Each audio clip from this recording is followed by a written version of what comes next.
തൃശൂരിലെ വോട്ടർ പട്ടികയിൽ ക്രമക്കേട് നടന്നെന്നാരോപിച്ച് കോൺഗ്രസ് എംപി ടി.എൻ. പ്രതാപൻ നൽകിയ പരാതിയിൽ നടനും കേന്ദ്രമന്ത്രിയുമായ സുരേഷ് ഗോപിക്കെതിരെ കേസ് രജിസ്റ്റർ ചെയ്യില്ലെന്ന് തെരഞ്ഞെടുപ്പ് കമ്മീഷൻ അറിയിച്ചു. പരാതിയെ പിന്തുണയ്ക്കുന്ന ആവശ്യമായ രേഖകളും തെളിവുകളും ഹാജരാക്കാനായില്ലെന്നാണ് കമ്മീഷൻ വ്യക്തമാക്കുന്നത്.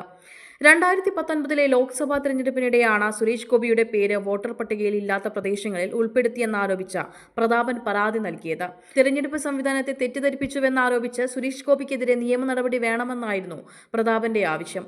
എന്നാൽ അന്വേഷണം നടത്തിയ അധികാരികൾക്ക് മതിയായ രേഖകളും തെളിവുകളും ലഭിക്കാത്തതിനാൽ കേസ് മുന്നോട്ട് കൊണ്ടുപോകാൻ കഴിയില്ലെന്ന് വ്യക്തമാക്കിയാണ് കമ്മീഷന്റെ തീരുമാനം.